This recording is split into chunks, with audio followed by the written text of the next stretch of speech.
Hello dear friends, मैं doctor कांचन दुरुकर, मैं स्त्री रोग तज्ञ और टेस्ट बेबी कंसल्टेंट हूँ और पिछले 10 वर्ष से पुणे में कार्यरत हूँ।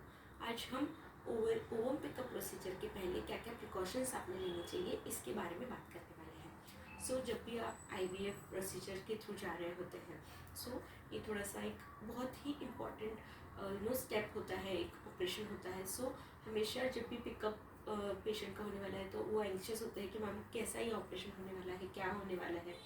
सो आइए जानते हैं कि क्या क्या प्रिकॉशंस आपने ओवम पिकअप प्रोसीजर के पहले लेने होते हैं। सो जनरली सेकेंड डे से आपको जो भी गोनाडोट्रोपिन इंजेक्शन हैं हम लोग चालू करते हैं, वो ये इंजेक्शन्स आपको 10 to 12 डेज तक दिए जाते हैं। उसके साथ साथ आपको कभी कभी अगर एंटागोनिस्ट प्रोटोकॉल है तो एक टाइमिंग का इंजेक्शन्स भी आपको दिया जाता है। ये इंजेक्शन्स 12 डेज तक लेने के बाद एक ट्रिगर का इंजेक्शन जो है वो बहुत ही इम्पॉर्टेंट इंजेक्शन होता है जो आपको लेना होता है।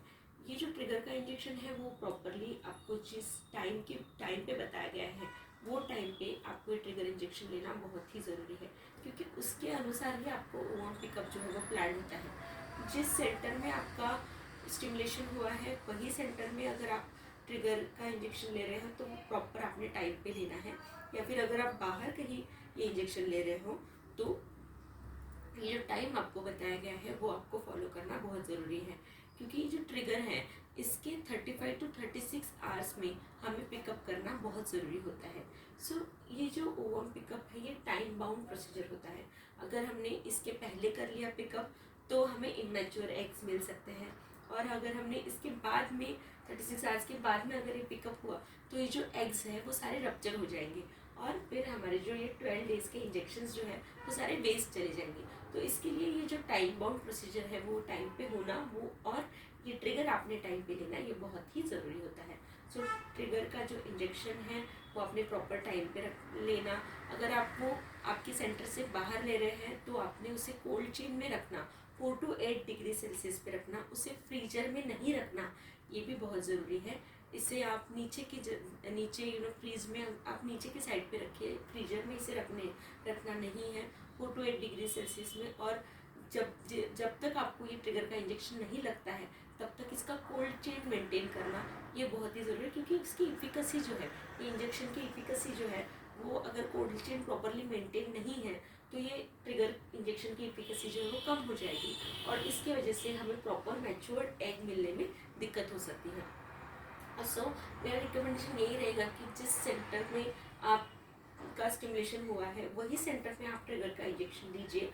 अगर ट्रिगर का इंजेक्शन वहाँ पे आप नहीं ले पा रहे हो तो प्रॉपर ये सारे प्रिकॉशंस आप फॉलो कीजिए। अगर किसी कारणवश आपको ये ट्रिगर का इंजेक्शन लेने में लेट हो रहा है, कोई प्रॉब्लम आ रहा है, तो आपने जिस टाइम पे ये ट्रिगर का इंजेक्शन लिया है वो आपके सेंटर पे ज़रूर आप इन्फॉर्म कीजिए कि हमारा जो इंजेक्शन है ये हमने इतने बजे लिया है, ताकि आपका पिकअप जो है वो उसके अनुसार प्लान हो पाए। पर कोशिश कीजिए कि आपका जो ये ट्रिगर का इंजेक्शन है जो टाइम पे आपको बताया गया है वो टाइम पे आप ये इंजेक्शन लीजिए। सो ये इंजेक्शन लेने के बाद जनरली जैसे कि अगर आपका मॉर्निंग में पिकअप प्लान है तो आपको ये इंजेक्शन जनरली इवनिंग टाइम या नाइट टाइम पे दिया जाता है। तो 36 आवर्स के अंदर ये पिकअप हम लोग करते हैं।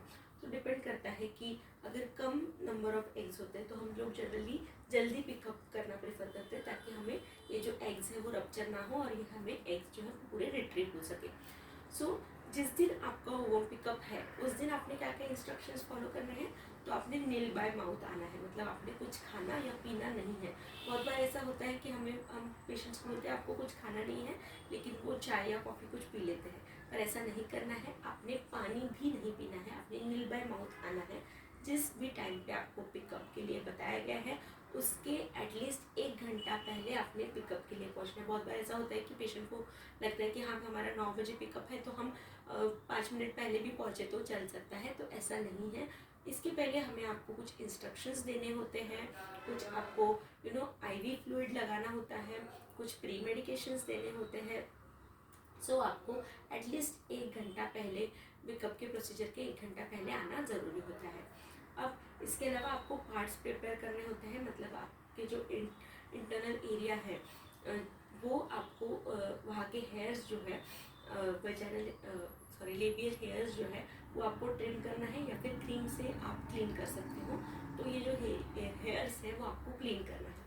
इसके अलावा आपने कोई भी कॉस्मेटिक्स जो है वो बिल्कुल यूज़ नहीं करना है, क्योंकि कॉस्मेटिक्स जो है एम्ब्रियोलॉजी लैब में आप जाने वाले हो, ओटी में आप जाने वाले हो, तो वहाँ पे वीओसीज रिलीज होते हैं, मतलब कि वोलेटाइल ऑर्गेनिक कंपाउंड्स। तो ये वीओसीज क्या होता है, तो ये वीओसीज जो है वो हमारा जो एग्स जो हम रिट्रीव करने वाले हैं, ओवम पिकअप आपका होने वाला है, तो एग्स हम बाहर निकालने वाले हैं, तो उनके लिए, उनके हेल्थ के लिए ये हानिकारक है। सो इसलिए कॉस्मेटिक्स, कोई भी कॉस्मेटिक्स, कोई भी परफ्यूम्स, सेंटेड कॉस्मेटिक्स आपने बिल्कुल नहीं यूज़ करने हैं। इसके अलावा आपने जो भी ऑर्नामेंट्स हैं वो भी आपने निकालने हैं, क्योंकि ये एक ऑपरेशन है, ऑपरेटिव प्रोसीजर है, छोटा सा ऑपरेटिव प्रोसीजर है, जिसके लिए आपको प्रॉपरली जो ओटी के इंस्ट्रक्शंस हैं वो आपको फॉलो करने हैं।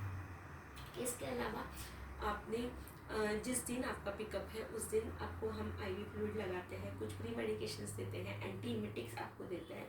उसके अलावा इस दिन आपको प्रॉपर इंस्ट्रक्शंस दिए जाते हैं, कुछ कंसेंट्स आपके पहले लिए जाते हैं। ओवम पिकअप प्रोसीजर के पहले हम आपके कुछ कंसेंट्स लेते हैं, जिसमें आपको सारी चीज़ें जो है वो एक्सप्लेन किया जाता है। एनेस्थीसिया आपको इसमें दिया जाता है। तो ये जो एनेस्थीसिया है वो बहुत ही शॉर्ट एनेस्थीसिया होता है, ये अराउंड 10 शॉर्ट जनरल एनेस्थीसिया होता है। ये जो प्रोसीजर है ओवम पिकअप प्रोसीजर, ये ज़्यादा से ज़्यादा 20 मिनट्स टू 30 मिनट्स का प्रोसीजर होता है। और ये शॉर्ट जी जो है वो आपका प्रोसीजर होने के बाद ये आपका जो एनेस्थीसिया है वो पूरी तरीके से चले जाने वाला है।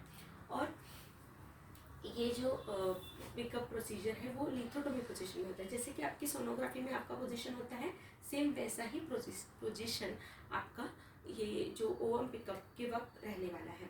और इसके लिए आपको ओटी ऑपरेशन थिएटर में हम लोग लेके जाते हैं। ऑपरेशन थिएटर में लिथोटोमी पोजीशन में ये ओवम पिकअप प्रोसीजर होता है।